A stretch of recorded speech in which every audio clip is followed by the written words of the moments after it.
Sino po ang agree that God's goodness is running after us? Palapakan po natin ang Panginoon. And let's bow our heads at atin pong dalhin sa Panginoon ang pasasalamat sa Kanya sa mga kabutihan niya na siyang humabol sa atin na nagdaang taon at alam natin na patuloy na habol sa atin mga kabutihan niya, biyaya, pagmamahal at iba pa sa taon na ito. Let's bow our heads at magkaroon tayo ng personal na pasasalamat sa Panginoon sa Kanyang kabutihan. Tunay nga po, O Diyos, na napakabuti po ninyo. Salamat po, O Diyos, sa inyo pong dakilang katapatan, hindi nagmamaliw na pagmamahal po sa amin. At alam po namin, O Diyos, na hindi kayo nauubusan ng kabutihan. Bagkus, Panginoon, sa mga taong darating at mga darating pa, ay marami pa kayong ipapahayag na mga sagana, dakilang kabutihan. Yung iba nga po, O Diyos, ay hindi po namin naisip na inyo pong ipinagkakalob o inihanda para po sa amin. Purihin po kayo, O Diyos. Ito po, O Diyos, ang aming dalangin. Pasasalamat sa pangalan ni Jesus. Amen. Isa pa nga pong papuring palakpak sa atin pong Panginoon. May pagkakatulad po ang agila na nakakulong sa steel cage sa isa pong zoo at ang isa pong arwana na nakakulong sa isa pong aquarium. Pareho po silang limited ang movement. Pareho po silang limited ang expression ng individuality nila. Now, kung pakakawalan po sila, malayo pa ang mararating nila. Mas mailalabas din po nila ang natatago nilang lakas, mga natatago nilang abilidad, at mas lalaki po ang kanilang size. Pagsaluhan po natin ang mensaheng beyond limits. Beyond limits. Marami po mga limits sa atin pong paligid, sa atin pong buhay. Meron po mga God-given limits. Meron pong mga human limits. Mga self-imposed limits. Dapat po tayong makalampas sa mga limiting beliefs. Isa po sa mga limits na ating dapat pong malampasan ay yun pong mga paniniwala natin na siya pong pumipigil sa atin upang tayo po ay mas malayo ang marating, upang tayo po ay mas lumaki. Meron pong isang high school student, nakausap ko po last week, na college student na po siya ngayon. Nung high school student siya, meron siyang desire na matutong mag-guitar. And then, ino-observe niya yung kanyang mga kaklase na nagigitara, basta merong apoy sa kanyang puso na gusto niyang mag-gitara. And then, natututo siya, nag-aaral siya, kasama ng mga, habang nagmamasid siya sa kanyang mga kaklase. And then, nanghihiram siya ng gitara sa kanyang mga kaklase, until one time, binili niya yung gitara na isa niyang kaklase. But there came a time na sabi niya, bakit parang hindi naman nag-i-improve ako sa pagigitara? And so nag-decide siya na ititigil na lang niya ang kanyang pagigitara. But the fire was there. And so sabi niya, hindi. Dapat walang humadlang sa akin at patuloy akong mag-aaral, mag-gitara. And so, nagkaroon ng opportunity in breakthrough probably because yung kanyang intentional energy na isang uri ng frequency na ibinato niya dito sa paligid, sa atmosphere, sa universe, is a kind of prayer. Ay pinick up ng Diyos and then nag-open ng door. Napasama siya sa isang church somewhere dito sa Alabang, isang mega church na sa may papuntang Las Piñas, at isinama siya doon sa isang fellowship. At sa youth fellowship na yon, nagkaroon ng groupings. Long story short, nag-invite ng mga youth na umattend pa, and eventually napasama siya doon sa mga tumutugtog sa youth fellowship. And then natuto siya na ng natuto na. Now, sumasama siya sa mga gigs, kahit siya college student pa lang, very young college student, at kumikita sila ng 5,000 sa gigs na kanilang pinupuntahan. Sabi niya, yun po mga kasama ko, noong nagkita-kita kami mga high school na kaklase ko, tinatanong ko, kumusta na yung pagigitara? Tumigil na, hindi raw sila nag-grow. Halos karamihan dahil tumigil na, pero siya nagtuloy-tuloy at ngayon nakakapag-compose na siya ng song. What was that?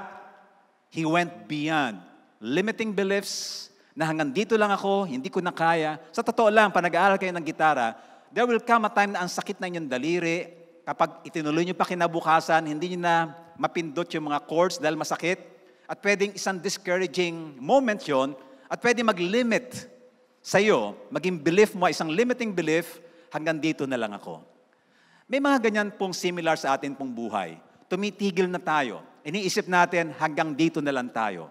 But if we will be honest, deep inside our heart, merong fire na nagbe-burn na alam mo, para sa iyo ito'y binibigay ng Lord sa iyo, ito'y talent mo, ito'y blessing para sa iyo, then just continue on. Huwag mong hayaang malimit ka ng limiting beliefs. Ano kapatid ang sinasabi mo ngayon na hindi ko yata kaya? Pero kung magiging honest ka, alam mo, deep inside, merong fire. At somehow alam mo na meron kang linya dito sa bagay na ito. Huwag lang tayo magaya doon sa mga sumasali sa mga reality show, gagaya ng mga Got Talent. I've seen once sa American Got Talent, after na sabihin ng mga judges, sorry, hindi ka na mabibigyan ng ticket para doon sa, yung next stage, sila pa yung galit na galit.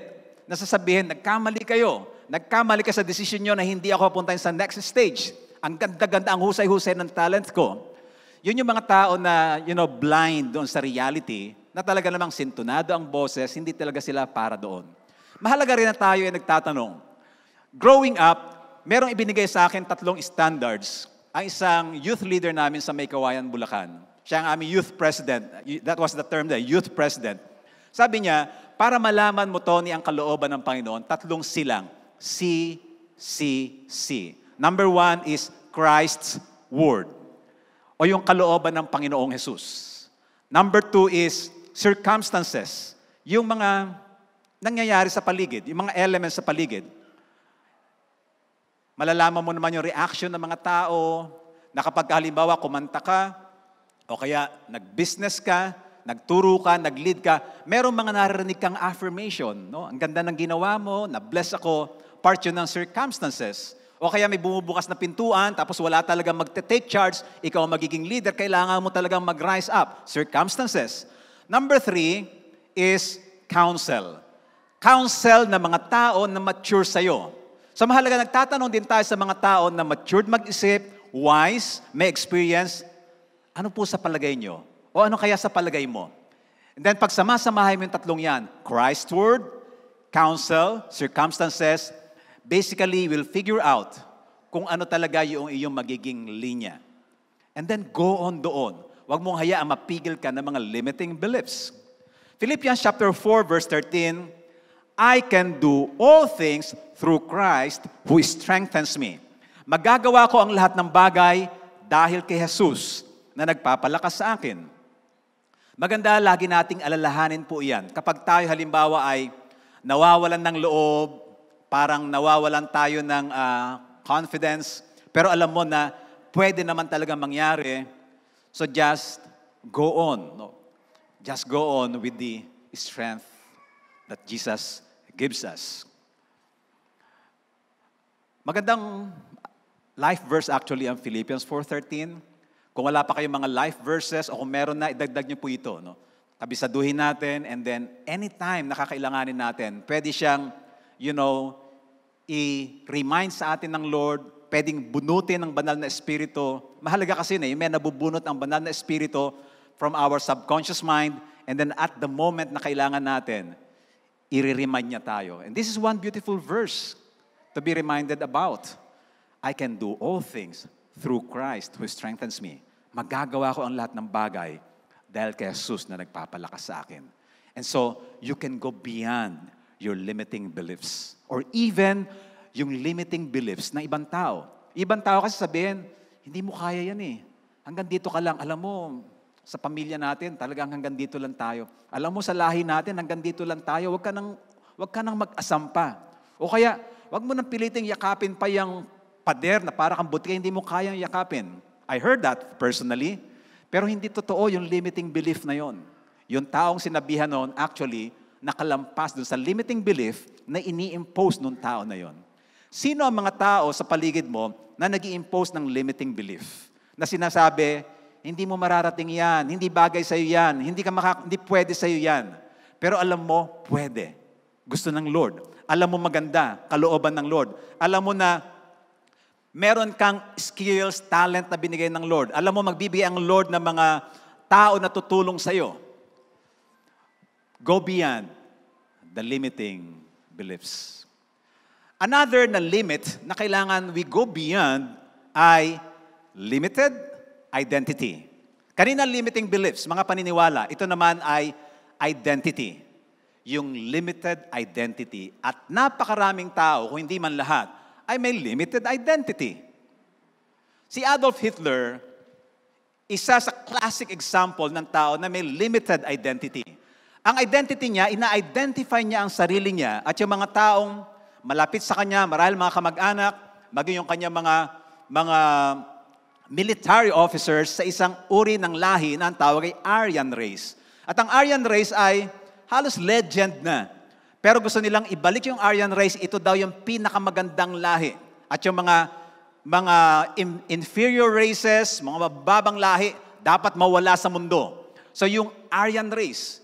And because of this limited identity, na siya ay Aryan race, o kaya siya ay from Germany, nilimit niya ang kanyang identity bilang isang tao sa isang lugar at may isang lahi na gusto niya mag-identify doon. And what happened? Nagkaroon ng disaster sa buong mundo. Naapektuhan ang buong mundo. At marami yung mga makalapit na bansa na nasakop, maraming namatay. 6 million Jews pina-annihilate niya, dami-dami mga tao. And karoon ng tremendous economic, downfall sa maraming mga bansa because of this limited identity. Actually, maraming tao ang may limited identity. Baka nga po tayo. At hindi naman po nakakasurpresa kung tayo may limited identity. Diyan tayo nagsisimula. Yung katabi nyo may limited identity. Kasama nyo sa bahay may limited identity. Kasama nyo sa trabaho may limited identity. Kasama nyo sa school may limited identity. Maraming tao may limited identity. Pero hindi sila masyado nakakagawa ng perwisyo gaya ni Adolf Hitler. Why? Because Adolf Hitler was competent. Pag competent ang isang tao may limited identity at mali ang kanyang pag-appreciate ng kanyang limited identity, then makakawasak siya ng maraming mga buhay, maraming mga tao, o di kaya hindi siya makakapag-bless ng mga tao, supposedly, pwede niyang i-bless. There's a problem with competence. Competence is a blessing pag marunong tayong gumamit ng competence, right? But competence is a curse kapag hindi tayo marunong gumamit ng competence. Subukin nyo maging competent ang isang tao na hindi maayos ang pananaw sa buhay, and then siya ang magiging leader, very charismatic as Adolf Hitler, isa siyang sumpa. Maganda ang competence sa mga tao lamang na marunong humawak ng competence. Kagaya na education. Education can be a curse if limited ang ating identity. Pero kapag hindi limited ang ating identity, then education is a blessing. Parang si Paul, educated. Aral na aral, matalino. Parang lawyer ang katumbas niya po sa panahon natin. Kaya lang napaka-limited ng kanyang identity. Tribal ang kanyang pananaw. Yung kanyang identity nakalimit sa kanyang nationality as a Hebrew or as an Israelite, although siya ay mestizo. Nakalimit ang kanyang identity sa kanyang mga religious beliefs or religious persuasions. As a Pharisee, as member ng Judaism, na ang ino-observe ay yung Old Testament, meaning the law of Moses. Dahil sa sobrang limited ng kanyang identity, and he was competent, and I'm sure he was charismatic, naperwisyo ang church. Sobrang naperwisyo ang church. Talagang pinersecute niya, inusig niya, at meron siya mga pinapatay. Sino nga po yung isang pinapatay po ni Paul? Si Stephen. We call him Saint Stephen. No? Siya yung nagmatsyag doon, siya yung nagmamasid, siya nag-order. Habang binabato ng mga tao, si Stephen, hanggang dahan-dahan siyang mamatay dahil siyempre sa mga dugo, hemorrhage na nangyari, dahil siya binabato ng mga tao. At masaya si Paul. Alam niya na tama ang ginagawa niya for the glory of God. Limited ang kanyang identity sa kanyang limited na religious understanding. Sa kanyang limited na, doon lang naman siya nakaikot sa Israel, saka sa maybe ilang parts ng Rome or ng Roman Empire. Pero hindi siya nakatravel ng buong mundo. Hindi malawak ang kanyang perspective. Iba po tayo ngayon, dahil tayo po ay merong mas malawak na perspective, supposed to be, I hope, dahil tayo po na-expose because of technology, nakikita na po natin na iba't ibang tao sa iba't ibang mundo, iba't ibang kalagayan, iba't ibang realities. And that should be a big help for us. But Paul, limited ang kanyang perspective, kahit pa binabasa natin ang marami niyang sulat na maraming kapupulutan ng aral. But even so, limited pa rin ang kanyang perspective, lalo nung hindi pa siya nakakakilala sa Panginoon. Philippians chapter 3, verses 5 to 8. Basahin nga po natin ito.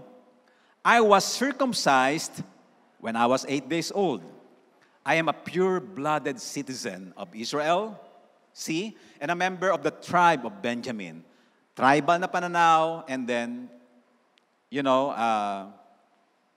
masyadong limited sa Israel, very nationalist, patriotic. Maganda naman, kaya lang, na-limit na siya ron.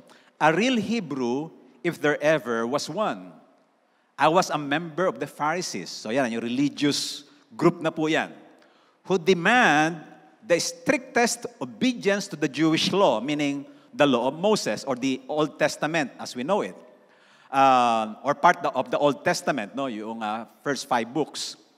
I was so zealous that I harshly persecuted the church. So grabe tama yung description niya. Very harsh, malupit, mabangis ang kanyang pag-usig sa church. Hindi lang naman yun, alis kayo rito, hindi kayo bagay dito. Hindi lang ganun Ipinapatay niya. Talagang malupit na pag-usig. And as for righteousness, I obeyed the law without fault.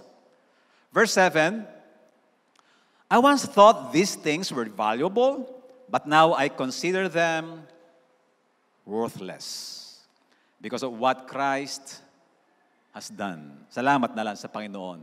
Salamat na encounter niya ang Panginoong Jesus. Yes, everything else is worthless when compared with the infinite value of knowing Christ, Jesus, my Lord. Sana meron din tayong spirit ni Paul, yung alam natin yung infinite value of knowing Jesus Christ. Na yung knowledge natin about Jesus, hindi limited doon sa Christmas, yung baby na sinilang, hindi limited doon sa mahal na araw na ipinako si Jesus sa krus, hindi limited doon sa pinapakita tuwing mahal na araw, hindi lang doon. But it goes beyond that. Yung infinite value of knowing Christ Jesus, my Lord. And we can do that. Just read the Gospels. Matthew, Mark, Luke dyan. Sama natin sa menu natin this year. Lord, babasahin ko po yung Matthew, Mark, Luke dyan. Why? Gusto ko pa po makilala ang Panginoong Jesus. Nawa yung mga letra doon, yung mga salita, yung mga pangungusap doon, ay talagang magningning, magliwanag. At mabasa ko yung mga meaning na obvious at yung mga meaning na nakatago. At yung mapakinabangan ko yung mga meaning na yon. And then maging close ako sa Panginoong Jesus.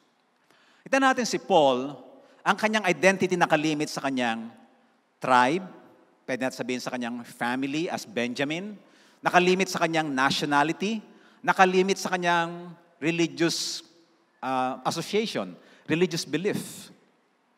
And then very zealous siya kung ano yung pagkakilala niya sa kanyang sarili. Now, zealousness can be dangerous if a person is operating with limited identity. Agree po kayo? Delikado po ang zeal kapag limited ang identity ng isang tao. No? Very zealous siya, ginagawa niya itong bagay na ito. Pero actually, mali. No? Meron po dyan sa Recto dati, we were college students, nag-invite sila ng mga estudyante na mag-join sa kanilang religious group. And then, hindi sila uuwi ng bahay. No? Kasi yun daw ang turo. No? Tapos ang gusto daw ni Jesus ay mag-sex sila. So nagsasex sila, palit-palitan sila, sex doon. Kasi part daw yun ng worship, kasi gusto yun ni Jesus. No? So, very zealous sila na mag-akay ng mga kabataan doon sa grupo. Yun yung zeal na delikado kasi limited ang identity nila, mali pa. Kapag ang identity ng isang tao, fraternity, member ako ng fraternity, mag-invite siya sa Tau Gamma, sa Alpha Kappa Rho, at etc. Magkakaroon ng hazing, etc. And then very passionate doon. You know, what can happen? Pwede yung mag-lead into, danger do sa person and other persons na encounter niya. Napapatrouble yung iba. Nagkakaroon ng frat war. Meron nga po akong friend, nasaksak dito ng ice pick. Hindi niya alam, nung nahihilo na lamang siya, bumabagsak siya, nalaman niya, may tama siya. Buti na lang, nadala pa sa hospital. At siya naging Christian, naging teacher sa college. Delikado ang zealousness, yung passion, pag mali or limited ang ating identity. Na yung mga damit natin, tinan niyo nga po yung katabi niyo kung may damit. Ba delikado pag walang damit? Okay. Now, your clothes are your clothes. Damit mo yan right? Damit mo yan. But your clothes are not you. Yung damit mo ay hindi ikaw. Your body is your body. Katawan mo yan yes. But your body is not you. Hindi ikaw yan. Your house is your house. Okay, binili mo yan, binayaran mo yan, kahit pa apartment, bahay mo yan. But your house is not you. Your family is your family. But your family is not you, right? Your religious belief now is your religious belief now. But your religious belief now is not you. Your academic knowledge, your academic achievements, lahat yan sa'yo. Pero yung academic knowledge mo, yung academic achievements mo, that's not you. Yung academic knowledge, mga data lang yan, naka-register dito, naka-save sa ating intellect. Pero that's not you. Your nationality is your nationality. Nagkataon lang dito ka pinanganak sa Pilipinas o kung saang bansa ka man nanggaling. But your nationality is not you. Pag sinabi mong ikaw yun, napaka-limited ng iyong identity, kagaya kay Paul. Amen? Magiging very limited ang iyong identity pag pinaliit mo ng gano'n ang iyong mundo. Now, the real you is much bigger than your clothes, much bigger than your body, much bigger than your house, much bigger than your family, much bigger than your religious belief or identity, much bigger than your academic knowledge or achievements, much bigger than your nationality. Then who is you? Sino ka? Galatians 3 verse 26, for you are all children of God through faith in Christ Jesus. Meron kang temporary nationality as a Filipino o ano man ang lahi mo, pero meron kang higher nationality. Romans chapter 8 verse 17, now if we are children, then we are heirs. Ibig sabihin, tagapagmana. No? Yung mga mana-mana. No? Sa tagapagmana, kung tingin mo, sabi nila, ano mamanahin mo sa nanay mo, sa tatay mo, ano papamana ko sa iyo anak? Utang. Utang ay pamamana ko sa iyo. Pero yung usapang utang, hindi po totoo sa Lord John. Kasi may ipapamana ang Diyos sa atin na hindi po utang. Praise God. Okay? Praise God. Now, if we are children, then we are heirs. Heirs of God and co-heirs with Christ. Kasama daw tayong tagapagmana ng Panginoong Hesus. So, ibig sabihin, mahirap ka ba o mayaman? Yung totoong ikaw. Yung totoong ikaw, mahirap o mayaman? Mayaman. Pero for now, sa iyong situation ngayon, maybe limited ang iyong bank account, limited ang iyong financial purchasing power. Yun yung isang reality. Pero may isang higher reality, tayo ay kasamang tagapagmana ng Diyos. That's the bigger you.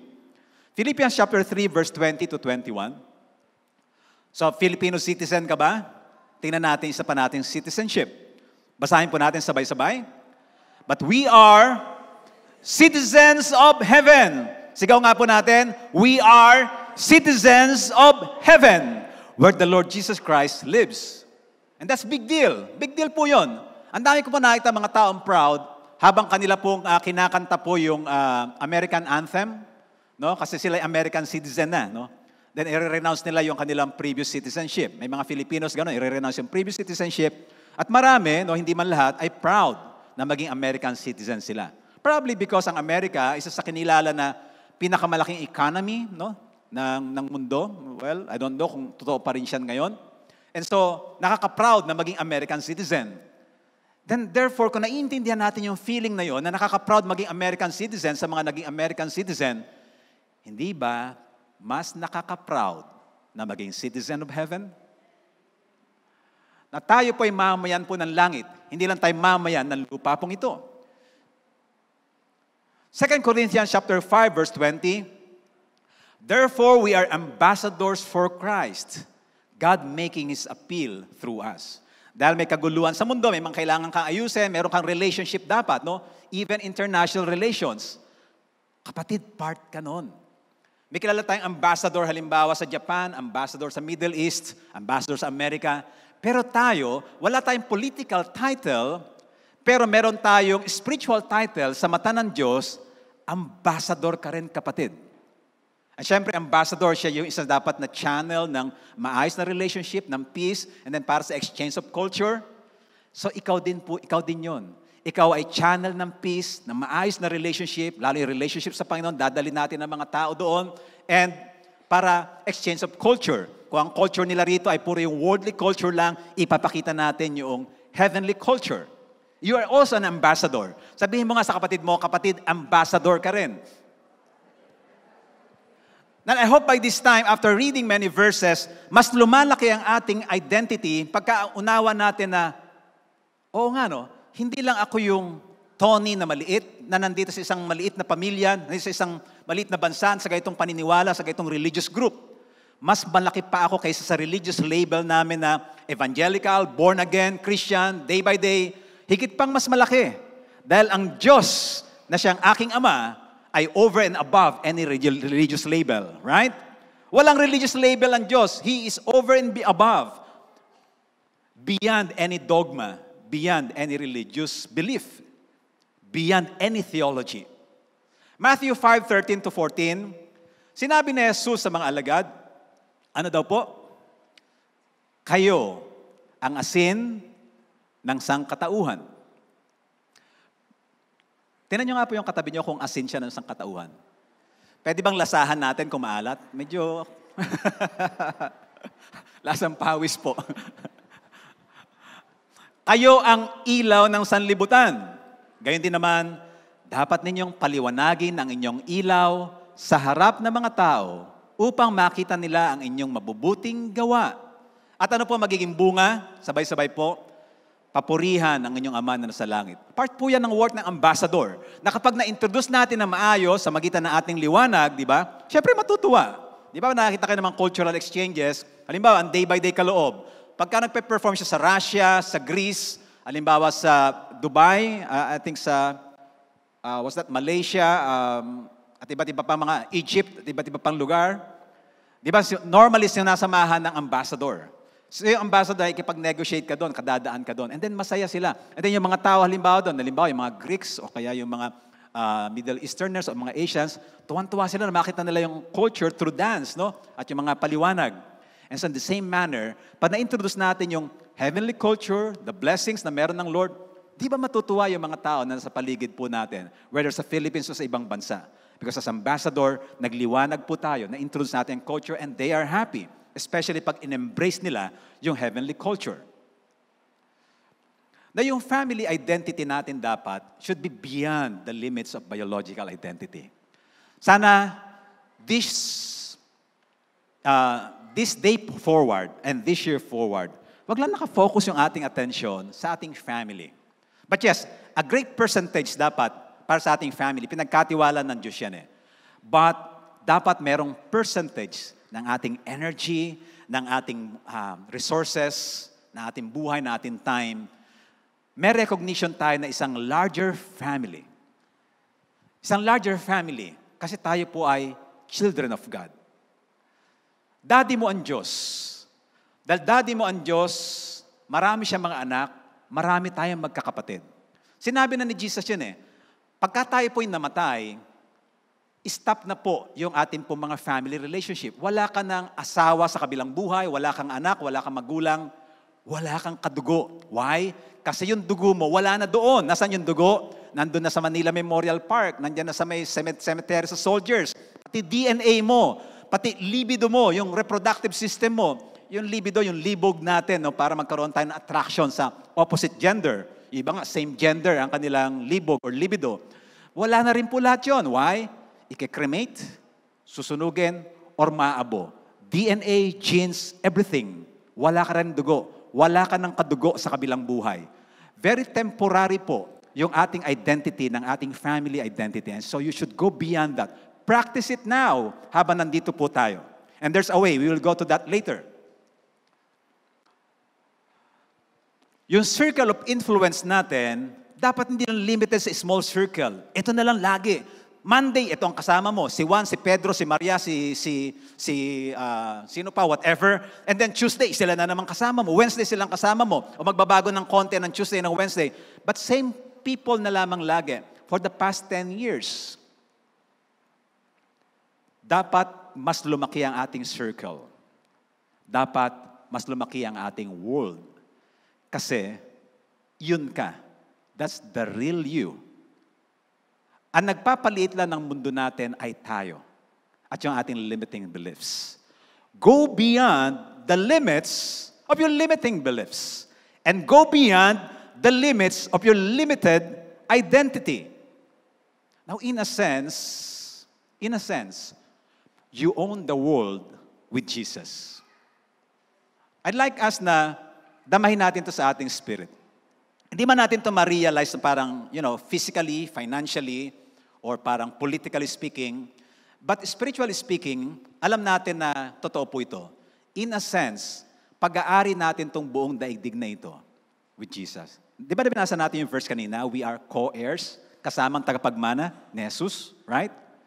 So nararamdaman ba natin sa ating spirit na pag-aari natin itong mundo na ito dahil ang tatay natin ang may-ari ng mundo? Hello? Hello? Tatay mo ba ang Diyos? Daddy mo? So therefore, pag-aari ba ng Diyos itong buong mundo na ito? So therefore, meron kang right sa buong mundo na ito. See, lumalaki na ba yung ating identity? Lumalaki na ating pananaw kung sino po tayo? Hindi ka lang maliit, kapatid. Anak ka ng Diyos. Therefore, you are responsible for the world. Pastor, laki na nga ng problema ko sa pamilya ko eh. Isasama ko pa yung world. Andali lang. No, huwag tayo ma-overwhelm. Now, you are responsible not just for your family or other groups. Now, your family is not the limit of your world. It's not the limit of your world, yung family nyo. Pero maraming tao, yun na yung limit ng kanilang daigdig. Iba nga, sabi niya, hindi ako mabubuhay hanggat pagkawala ka. Yun na yung world mo, yung babaeng yun, lalaking yun. That's wrong. Ang world mo, higit na mas malaki kaysa sa babae o sa lalaking yun. Amen? Higit na mas malaki ang daigdig mo kaysa dyan. Your house, your company, your business are not the limits of your world. Hindi sila ang limitasyon ng iyong daigdig. Now, what is responsibility? Natatakot tayo, big word, responsibility. Paghiwalayin natin, response and ability. Baliktarin natin, ability to respond. Meaning, kapag ka mayroong isang sitwasyon na binato ang Diyos sa'yo, na gusto niyang mag-respond ka, tumugon ka, umaksyon ka, at may ability ka naman, at ginawa mo, ang tawag doon, responsibility. Halimbawa, may nagtapon ng balat ng candy dyan. Bata, hindi bata ang isip. Tinapon yung balat ng candy, o kaya yung mga juice nandyan. Bahala siya nagtapon yan eh. Pero dahil meron kang responsibility, and this world is yours, ito, lalo sa church, halimbawa ito, hindi ko maatim na may madungis dito. Kasi pag-aari ng Diyos ito church din naman namin, no? Small scale, at ang buong mundo pag-aari ng Diyos, dadamputin ko ito, tatapon ko doon. At kung pwede mong turuan yung halimbawa, mas maganda, dito mo siya itapon, nalinis. Dahil tayo may responsibility, hindi tayo pagpunta ng isang CR o ng bus, susulatan natin yung bus, I was here, o yung CR lagay mo, I was here, i-vandalize. Kasi, pag-aari mo ito eh. Yung pupunta ka halimbawa ng Taytay Falls, hindi mo iwanan yung mga kanin doon, iwanan, bahala na dyan. Kasi hindi mo kasi bahay yun eh. Hindi mo kasi resort yun eh. Hello? Pag-aari ng Diyos ang lahat, and therefore, meron kang stake dyan dahil anak ka ng Diyos. Bakit mo iiwanan yung mga kanin-kanin dyan? Alam nyo, nakakalungkot sa Taytay Falls? Dati ang ganda-ganda niya, ngayon ang dami-dami ng mga kalat doon. Kita niyo pagiging irresponsible ng mga tao. Kasi feeling nila, hindi naman akin yan eh. Parang yung mga issue ng halimbawa tagaloob, tagalabas, tagaloob, feeling kasi ng ilang mga tao, lalo yung mga ilang mahihirap, no? No offense sa mahirap, marami sa atin mahirap, galing sa mahirap. Pero ilang mga mahirap na limited na identity, na nakawin ang riles, bakal ng riles, na nakawin yung mga, susulatan yung mga bagong gawa na magagandang mga pinapagawa ng government. Kasi feeling nila, mga tagalabas yung government, eto, tagaloob, yung mga katropa niya. dapat mas mataki ang ating identity kaysa doon sa ating mga tropa-tropa sa mga grupo-grupo. Higit pa doon. Mas malaki ang ating identity kaysa sa ating ministry group. Hindi tayo nagkakaroon ng turf mentality na dito lang tayo sa ministry A, ministry B, ministry C, kundi mahal mo rin ibang mga ministries. Dahil pag-aari ng Lord ang lahat. At bilang anak ng Diyos, meron kang stake sa lahat ng ministry. Maganda may part tayo sa ministry, pero hindi ka dapat exclusive sa ministry na yan. Dahil anak ka hindi lang ng ministry na yan, anak ka ng Diyos. Na siyang dahilan ng lahat ng ministries. And so you pray for every ministry. You pray for every minister. Pag nakita mo halimbawa na nagkakalat sa community, tigil na yung ating mga damdamin na wala akong pakialam dyan. May pakialam ka. Kasi yung lupa na yan ay sa Panginoon. Kinakanta natin yan, di ba? Ang lupa ay sa Panginoon. Oh, kinakanta natin yun eh. Sa Panginoon pala yan, sa tatay mo pala yan eh. So hinahayaan lang natin. No? Now, I'm not saying na kaya natin linisin ang daigdig ng, overnight or what. Pero yung attitude, yung responsibility, dahan-dahan, if together meron tayo noon, moving forward from this day and this year on, could you imagine magiging effect niyan? One step at a time, slowly, together. Kumakalat ang liwanag natin, parang posporo, parami ng parami, kandila, parami ng parami ilaw, mga ambassadors. And then eventually, naintindihan nila yung heavenly culture, naintindihan nila yung love, naintindihan nila yung fairness, yung goodness. And then we can have a better world. Yung world na nilikha ng Diyos. Yung for God so loved the world. Yung minahal ng Diyos na mundo. Hindi porket hindi mo bahay, hindi mo pagmamalasakitan. Hindi porket hindi nyo electric fan, hindi mo papatay yung electric fan. Hindi porket hindi mo CR, hindi mo ayusin yung CR. Nakapasok na po ba kayo sa mga public CR? Public CR. Minsan CR na mga schools, no? Na mga public schools, no? Hindi naman lahat, ano? May mga mahuhusay na mga principal at mga janitor. Gusto niyo bang bumalik sa mga CR na yon? What happened? Kasi yung mga gumamit noon, sabi nila, hindi naman namin CR to eh.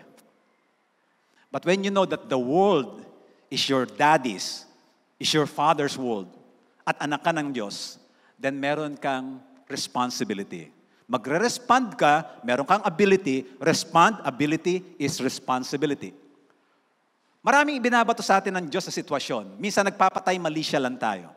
And then nasasanay na tayo, nagiging manhid na tayo. Kasi ang liit ng ating identity. Very limited ang ating identity. Palakihin mo ang identity mo, kapatid. Where we are now is where you put our focus. But not 100%. Nandiyan ka sa pamilya na yan. Halimbawa ako, family Barrientos. Siguro maganda, Pareto principle. Meron tinatawag na terms sa business na 80%, 20%. 80%, ibibigay ko sa aking family. Siguro, fair na yun, fair. 80%. And then, 20% sa ibang mga families. Here sa Philippines, o kaya sa ibang daigdig. O huwag mo tayo ma-overwhelm, merong way para maging realistic yan. Kasi ayaw natin yung parang fiction lang. So, 20% for the greater good, for the greater world. Hindi lang sa aking small world, sa aking family, but for the greater family. 20%.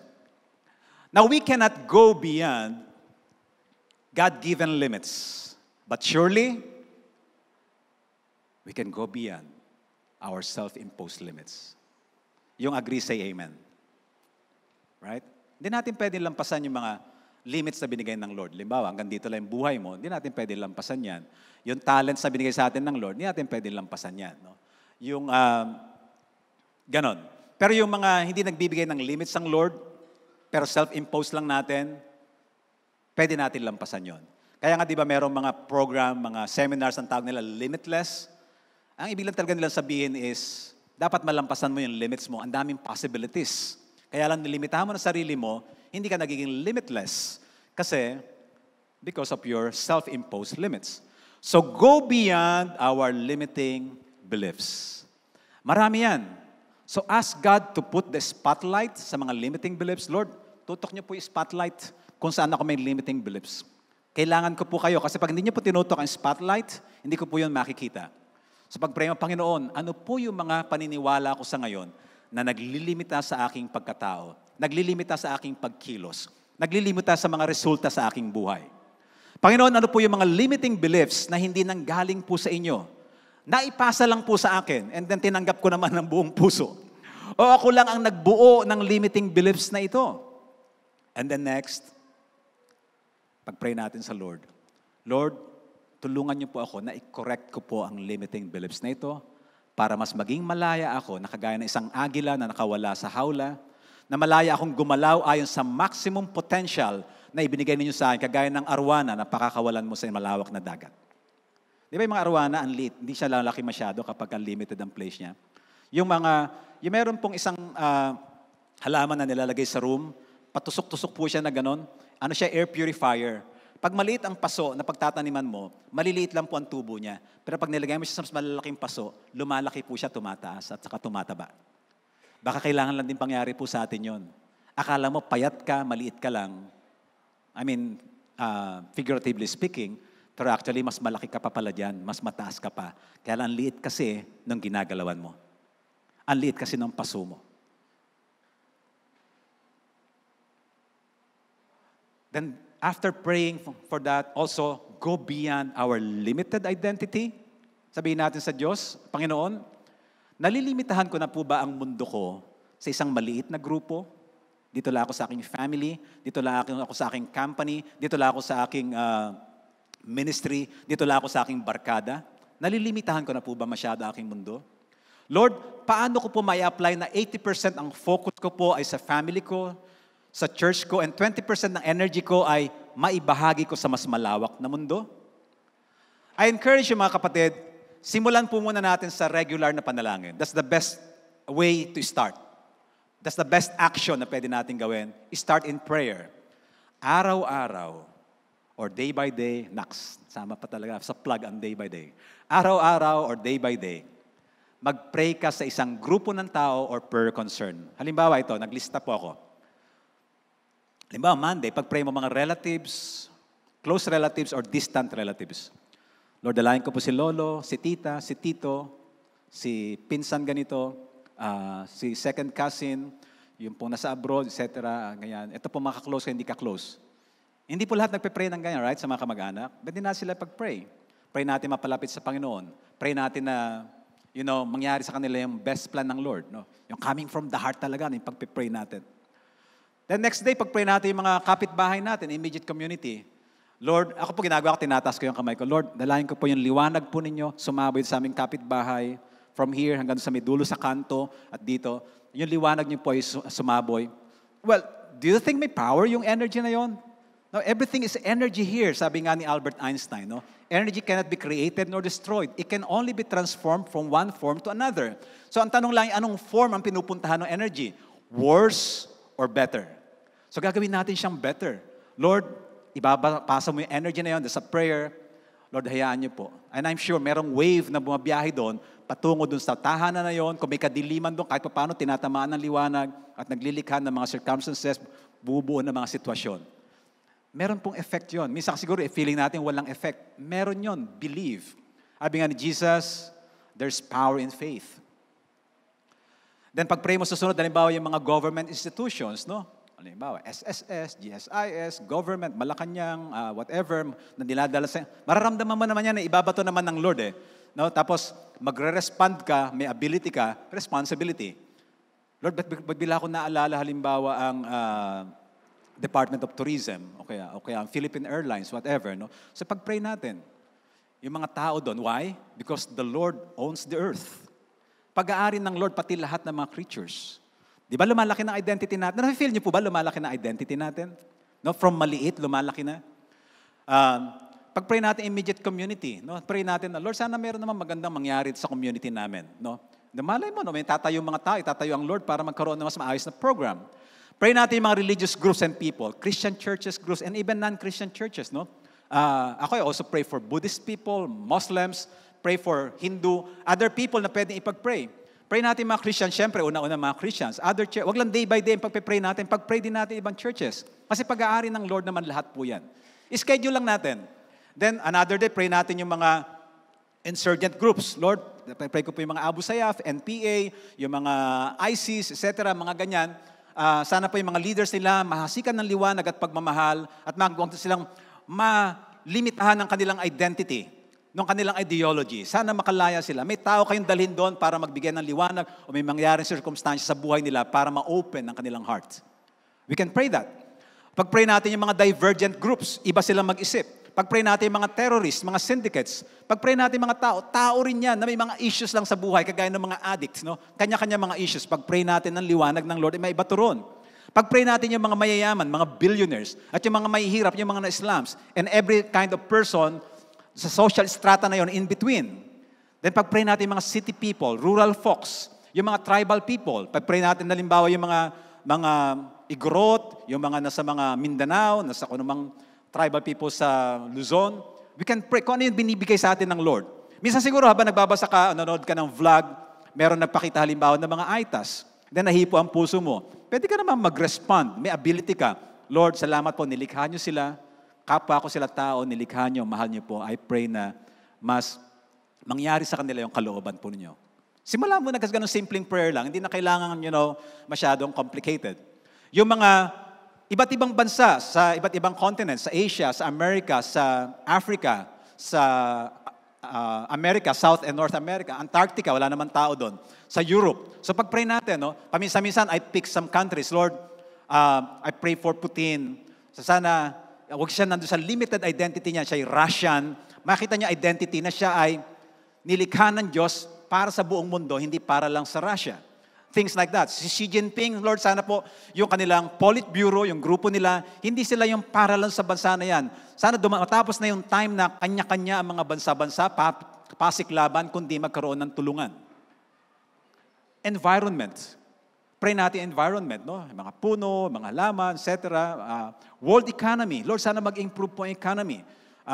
And then, kung bumabag sa economy, we learn sa pagbagsak na yan. Wisdom and love. Mutual tolerance in the world. Really, ipag-pray lang po natin yan, paisa-isa sa panalangin, no? Hindi sabay-sabay. Trust me, beyond limits na ang nangyayari sa iyong pagkatao. Because maybe in year 2022 and yung mga years before year 2022, ang pinagpe-pray mo lang lagi, family mo at yung mga close friends mo, right? Pero now, darating ang time, you can pray sa iba pong mga tao because you know now, hindi ka lang part ng family na ito, part ka ng greater family of God. Hindi ka lang citizen ng Philippines, part ka ng citizenship. Ang citizenship mo ay sa heaven. Bakit mo pananatilihing maliit at makitid ang iyong magandang impluensya kung pwede naman palang mas malaki at mas malawak? Sabay-sabay nga po natin basahin. Bakit mo pananatiliing maliit at makitid ang iyong magandang impluensya kung pwede naman palang mas malaki at mas malawak? Sinong amen po doon? Darating ang time, kapag may iba kang empowerment, meron din timing yung empowerment ng Lord. Darating ang time, kapatid, ikaw o yung katabi mo, magsasalita ka sa mas maraming tao dito sa Pilipinas o sa ibang bansa. Darating ang time, kapag may iba kang empowerment ng Lord, magsusulat ka ng libro na mabibless ang mga tao sa Pilipinas at ang mga tao sa ibang bansa. Darating ang time, ikaw kapatid o yung katabi mo, kapag may iba ka ng empowerment galing sa Lord, at the right time, gagawa ka ng blog or vlog na makaka-impluwensya ng libo-libong tao o milyon-milyon tao dito sa Pilipinas o pati sa ibang bansa. Darating ang time, kapag may iba kang empowerment from the Lord at ready kang mag-respond, meron kang ability, mamimigay ka ng pagkain sa libo-libong mga tao sa Pilipinas o sa milyon-milyong mga tao kasama ng mga mamayan sa ibang bansa. Kagaya ni Tony Robbins, no? I think nakapag-feed siya ng 50 million or 150 million people in a year. Pero dati lang siya mahirap. Dati lang siya surviving, struggling sa buhay. Pero dumating sa time, dahil naniwala siya na limitless ang mga possibilities, nakarating siya sa time na kaya niya mag-feed. Hindi lang ng 10 tao, kaya mag-feed ng 50 million, 150 million people. Because he believed. He went beyond the limits.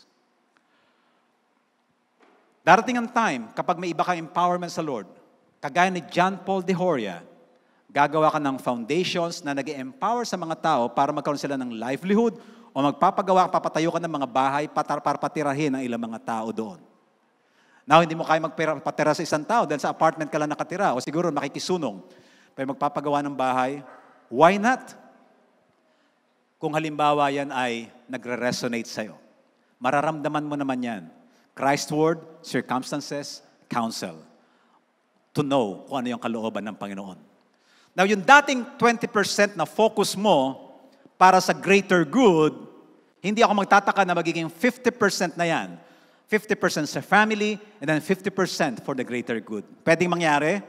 Pwede. But we can start with 80% and then 20% sa greater good. Nakatira siya sa langit, ang Diyos, nakatira din siya sa iyo. He fills the universe. Remember, anak ka ng Creator of heaven and earth. Sabay-sabay po natin basahin. Hindi ka ordinaryong tao.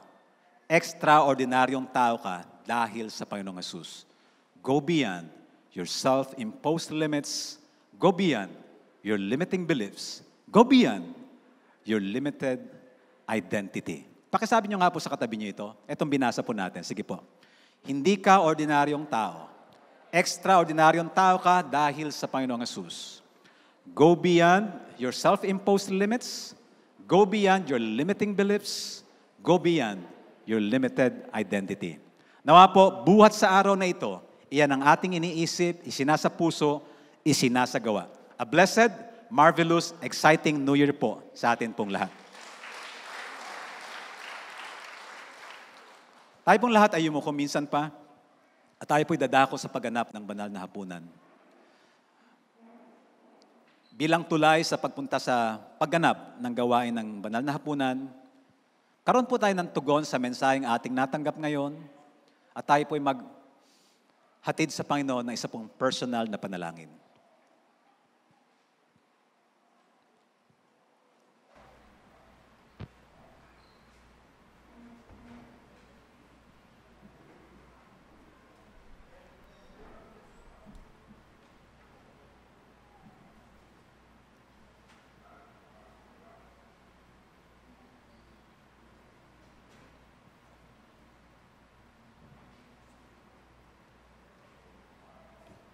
Ama naming Diyos, narinig niyo po ang mga panalangin ng puso ng bawat isa.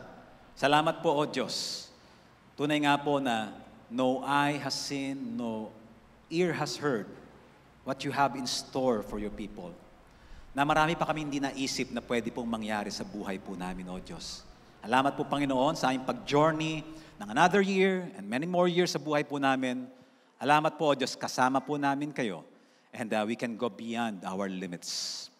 Aming Diyos, salamat po nagsimula lahat ito, O Diyos. Yung aming po Panginoong enlightenment, nung aming po natanggap ang Panginoong Hesus, nung nagsuko kami na aming buhay sa Kanya. At alalahanin namin, O Diyos, sa pagganap ng banal na hapunan, nang may pagpapasalamat sa inyo pong mga ginawang dakila sa aming pong buhay at patuloy na gagawing dakilang bagay sa aming pong buhay. Maluwalhati kayo, O Diyos, sa aming pong pagsasalo-salo sa banal na hapunan na ito, sa pangalan ni Jesus. Amen.